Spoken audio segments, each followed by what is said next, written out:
Kouketa, c'est un document que vous aussi avez parcouru. Je ne vais pas revenir sur tout ce qui a été dit par Sanso Bari. Relevé, mais l'autre chose que personnellement qui m'a tiqué ou qui m'a amené à me poser suffisamment de questions, c'est quand on glisse sur le terrain ou quand on s'évertue à un défenseur du CNRD, notamment pour évoquer les raisons du coup d'État. Je pense que ce volet, c'est bon de défendre un patron, un chef ou je ne sais pas, un bienfaiteur, mais il faut quand même le faire avec un peu plus de prudence. Quand on prend le CNRD par exemple, dans l'ensemble des discours, les premiers discours en tout cas du général Mamadi Doumbouya, je suppose, en tout cas, il n'y avait pas ce pan qui disait ou qui justifiait le coup d'État par le troisième mandat. En tout cas, moi, je n'ai pas connaissance et j'ai suivi les deux premiers discours. En tout cas, le premier sur les réseaux sociaux que nous avons téléchargé et diffusé après, et le second à la RTG, même l'interview qu'il a accordée à TV5 aussi. Je n'ai jamais vu un passage qui nous disait clairement que le troisième mandat quand même était une... Oui, mais sur la question même, quand on l'a fait réagir dans cette même émission, quelle était son impression, son point de vue, lui en tant que président du CNOX, la plus grande plateforme de la société civile du pays, il a dit si toutes les institutions du pays qui sont habilitées à valider ont validé, lui, en tant que président du Conseil national des organisations de la société civile, il ne peut que admettre... Son organisation avait même eu des financements pour l'observation et son organisation fait partie des premières à dire que les résultats étaient bons. Exactement, que tout s'est bien passé plus ou moins. Oui. Le CNOX, hein? Bien sûr, bien sûr. Ils avaient fait une déclaration dans un hôtel, un communiqué, mais je suis tellement pressé de commenter ça, mais c'est vraiment de... Oui, allez-y. Alors, donc ça va même au-delà. Vous savez, on est tous d'accord que le monde quand même est interconnecté. Bien entendu. Le monde entier sait aujourd'hui ce que la presse, par exemple, subit dans notre pays, ce que les anciens dignitaires subissent dans notre pays.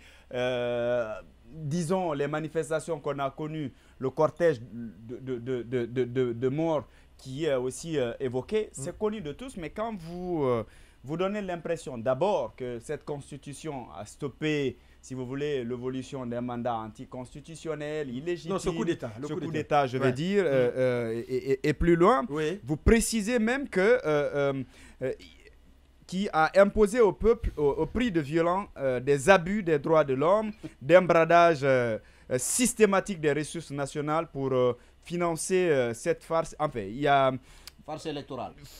Je veux dire que je pense qu'il avait la possibilité... On était tous là, hein? Oui, il avait quand même la possibilité... ce bradage dans les ressources, le CNOX a eu sa part. Parce que... Oui, non, mais quand il dit notamment farce électorale, c'est la farce qu'il a validée. Voilà. Que le CNOX a validé. Par le biais de son... On peut aller voir sur le net la déclaration de la case de veille du CNOX.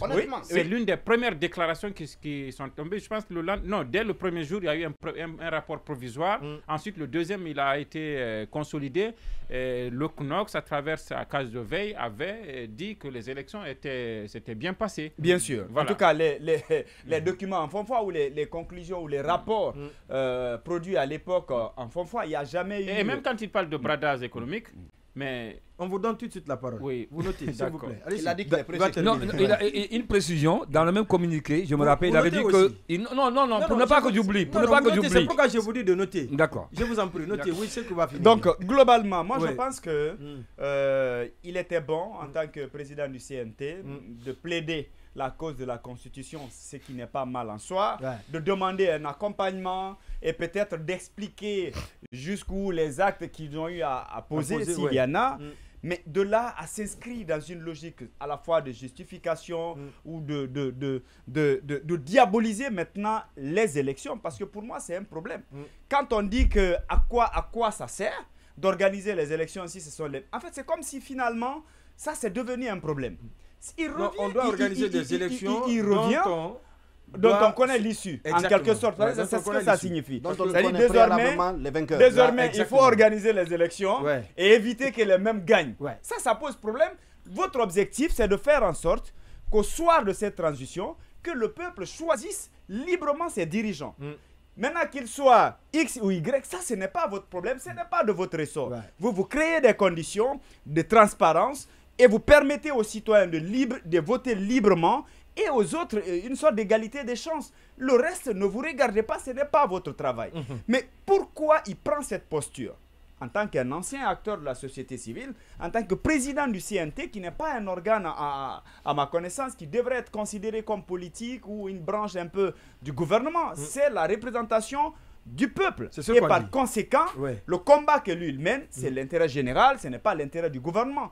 Donc lui, je pense qu'il devrait être parmi les gens qui se battent aujourd'hui pour que la volonté populaire, pour que la volonté des citoyens soit quand même une réalité dans notre pays. Mais s'il est le premier à donner le ton, parce que même le général n'a jamais dit de telles choses depuis qu'il est au pouvoir. À ma connaissance, en tout cas, il ne l'a jamais dit. Parce que tout ce qu'il dit, la refondation, les erreurs du passé, la personnalisation du pouvoir, au moins on dit, lui, ce qu'il dit, en tout cas, même si les actes trahissent, mais quand même, il reste pour l'instant accro à certains termes qui défendent les valeurs démocratiques. L'administration du territoire l'a dit, et lors de sa prise de fonction, que le président l'a nommé à la tête de ce département pour faire accélérer le retour à l'ordre constitutionnel. Mais bien sûr. Et le porte-parole actuel du gouvernement, sur cette même antenne, a dit une fois que le président de la transition a dit pas un seul jour de plus sur sur les 24 mois de compromis dynamique. Et mieux. Et maintenant, si lui il dit à quoi servent les élections, on ne sait pas maintenant à qui croire. Et ce qui me paraissait aussi très problématique, parce que plus loin, il est allé jusqu'à nous faire comprendre que, c'est-à-dire, après, les élections sont source de dictature. Parce que lorsque vous faites un lien, c'est-à-dire on organise les élections et après c'est la dictature. C'est-à-dire c'est comme si c'est la démocratie qui était un problème et non les hommes. L'élection n'a jamais été un problème. C'est que si vous avez organisé et que quelqu'un a gagné les élections convenablement, c'est-à-dire ça ne nous garantit pas l'attitude que la personne peut adopter une fois au pouvoir. Ça quand même c'est une évidence. On va l'écouter.